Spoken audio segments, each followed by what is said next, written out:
Apprendre à se connaître pour vivre une relation de couple plus épanouie est le sujet de ce 26e épisode du podcast Les chemins du couple.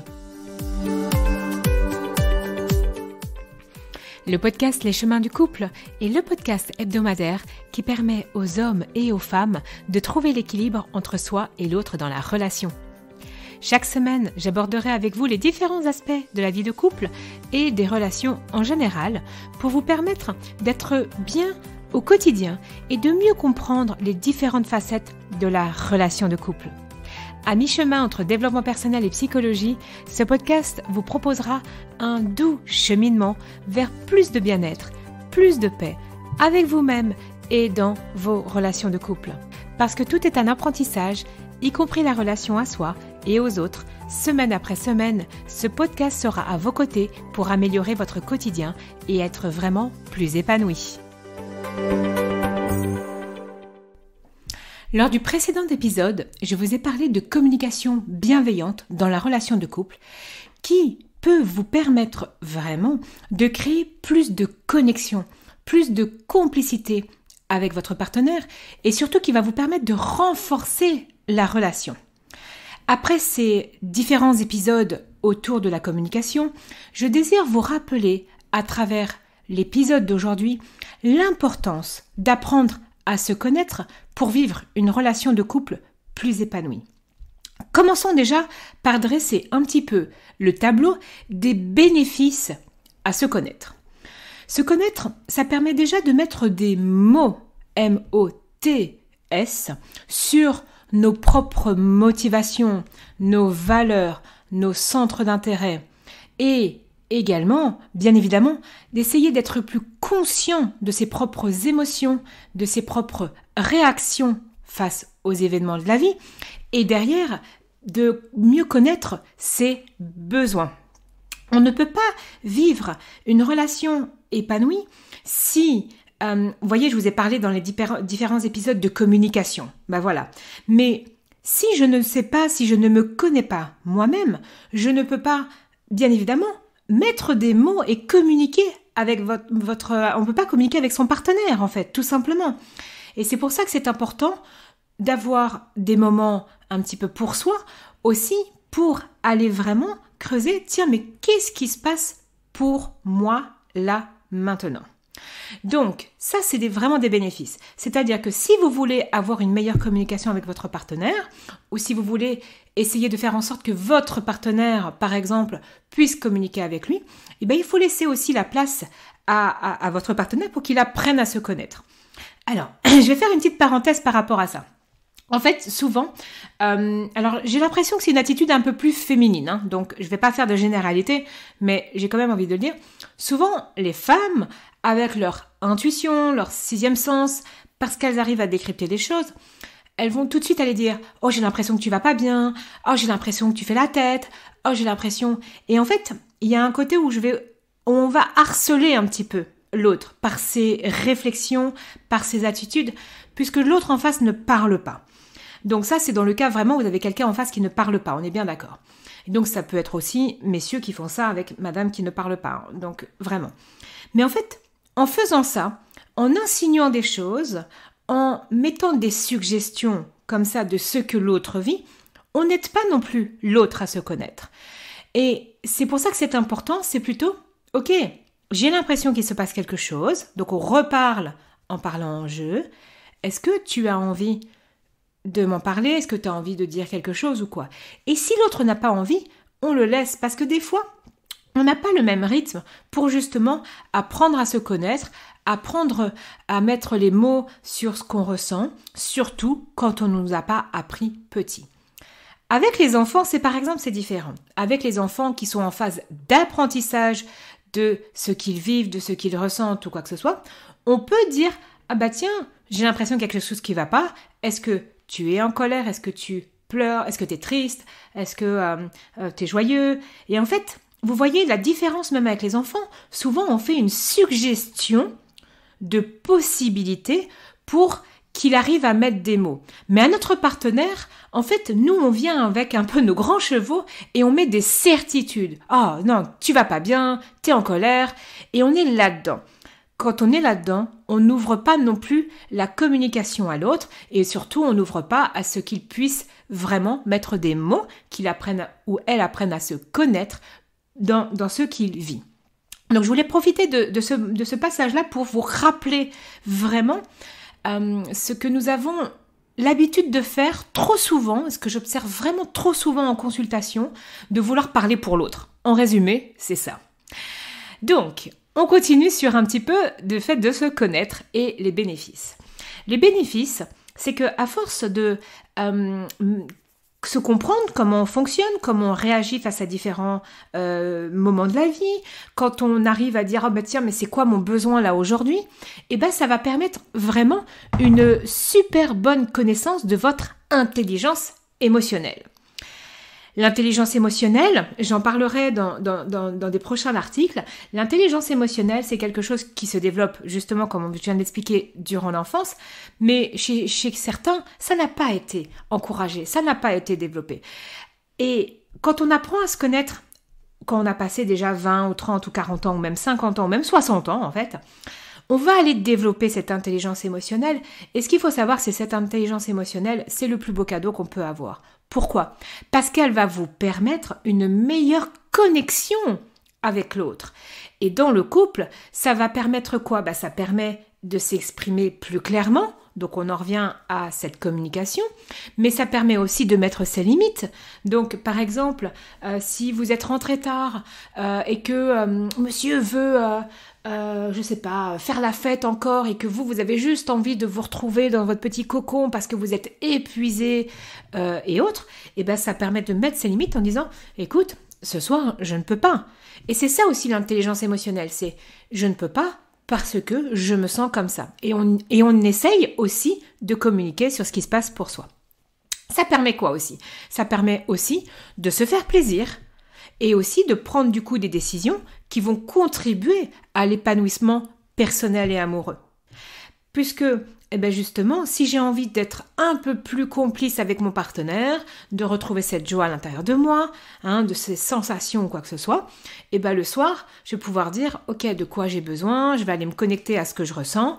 Ah, je ressens que j'ai vraiment envie de passer un moment tout doux. Je vais tout simplement aller me faire plaisir et aller me blottir dans les bras de l'autre. Au-delà du mental qui pourrait peut-être lui dire « Ah non, mais il n'a pas fait le ménage aujourd'hui !» Et donc, du coup, il se retrouve à essayer de combattre vraiment cette intelligence émotionnelle qui, lui, a juste envie de se faire plaisir.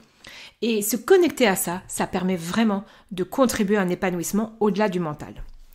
Ça permet aussi quoi ? Ça permet aussi de sortir des schémas de dépendance affective, du regard de l'autre et de l'attente de l'approbation de l'autre, puisque, à nouveau, plus je vais me connaître, plus je connais comment je fonctionne, plus je vais pouvoir, dire « Non, mais ça appartient à l'autre. Ça, je cherche le regard de l'autre, je cherche le jugement aussi, l'approbation. » Donc, c'est important. Ça permet aussi de pouvoir passer du temps seul, sans combler un vide. Tout simplement, voilà, de quoi j'ai besoin, c'est ok. Et après, j'ai peut-être des angoisses ou autres, on les travaille.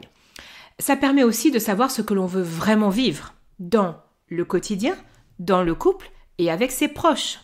Apprendre à se connaître, c'est vraiment dire « Waouh, c'est pas parce que par exemple ce soir je choisis de vouloir m'isoler parce que je suis fatiguée, parce que je suis vraiment épuisée, que demain je vais pas me dire « Ah, j'ai envie de passer une magnifique journée avec mes enfants, avec mon mari. » Donc c'est, en fait, si vous voulez, apprendre à se connaître, justement, je trouve que ça nous libère d'un carcan qui est « j'ai fait un choix et ce choix il est irrévocable ». Non, c'est juste là maintenant de quoi j'ai besoin. On est, comme je le dis très souvent, des êtres qui évoluons. Nous sommes plus la même personne qu'il y a 1 heure, qu'il y a même 5 minutes.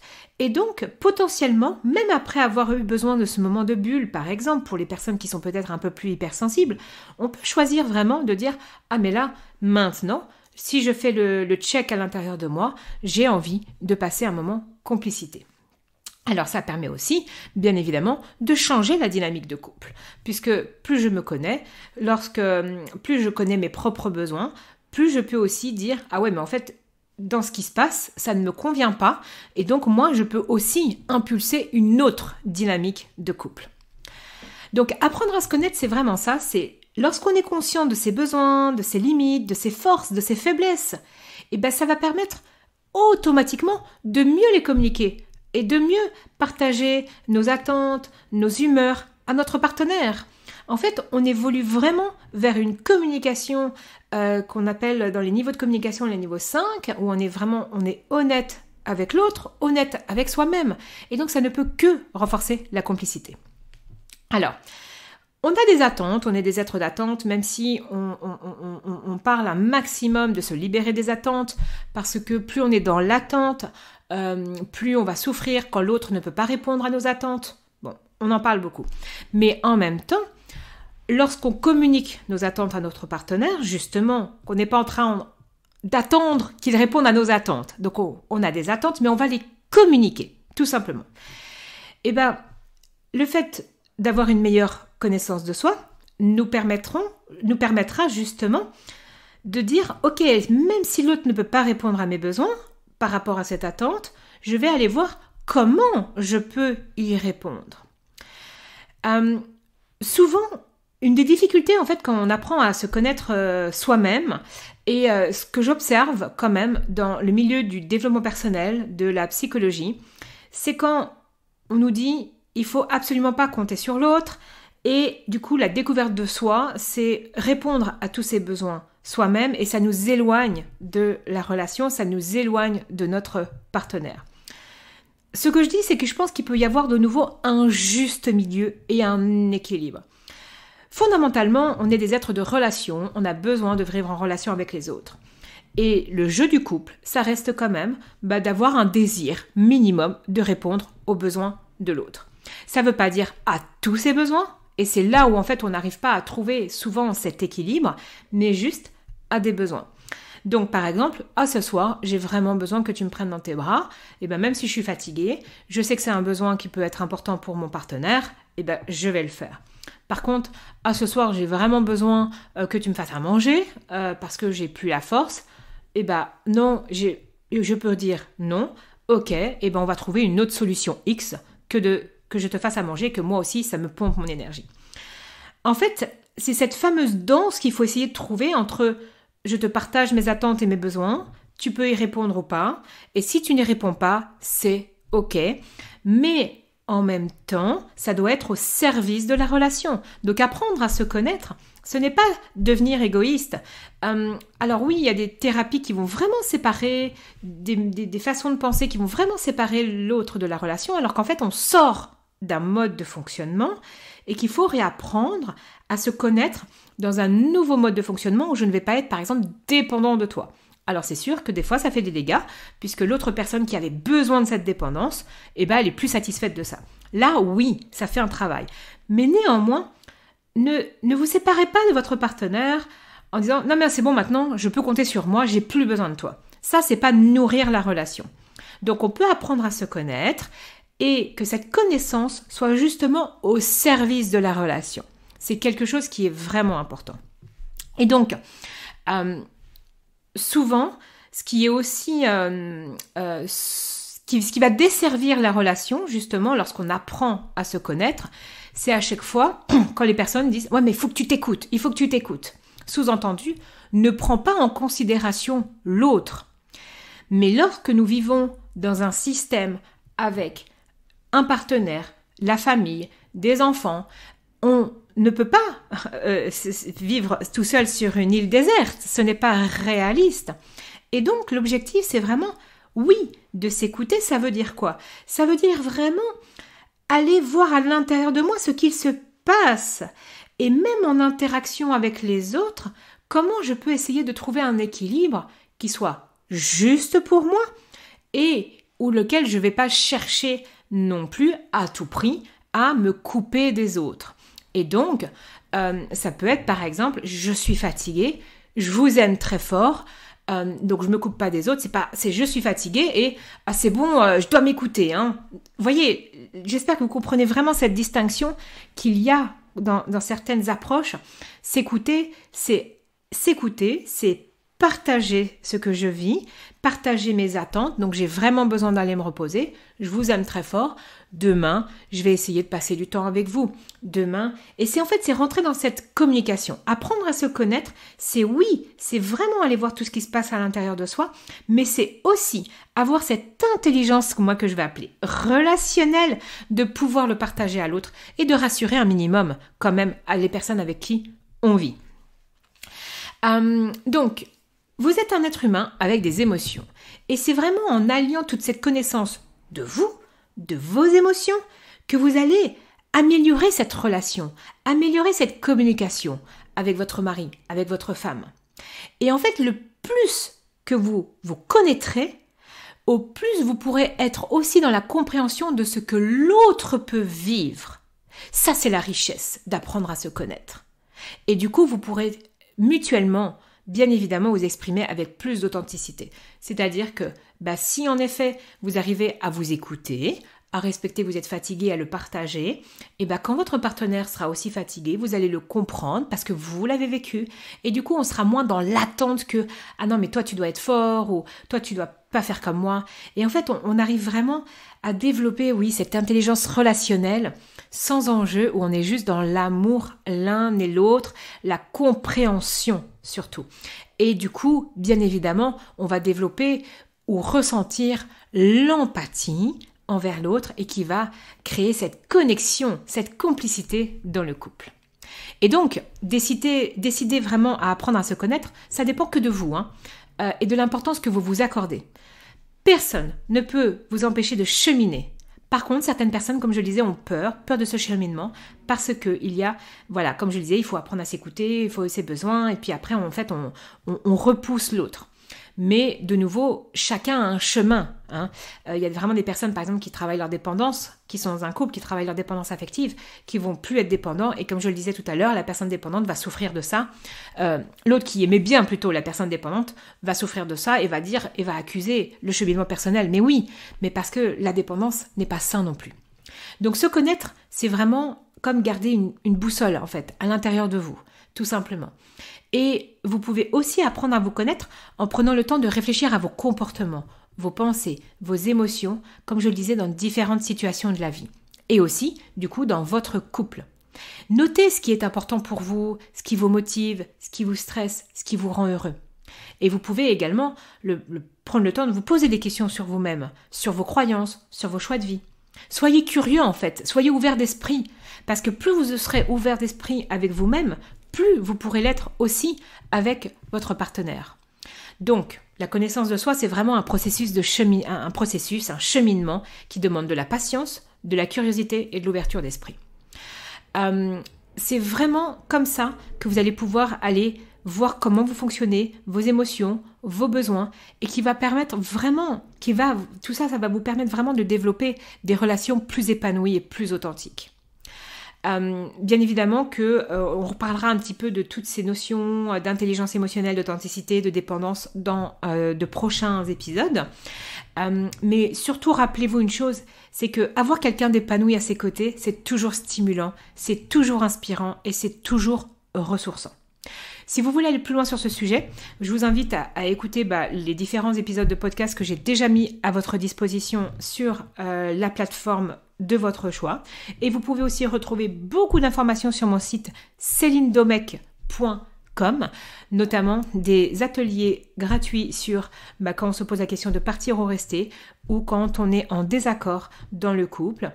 Vous avez sur mon site internet celinedomecq.com toute une panoplie d'informations pour vous accompagner, y compris des articles que vous pourrez lire.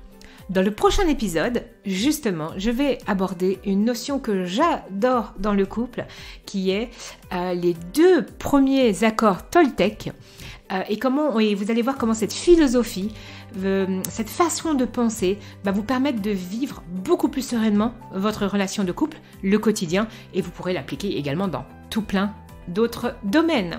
Je vous retrouve très bientôt.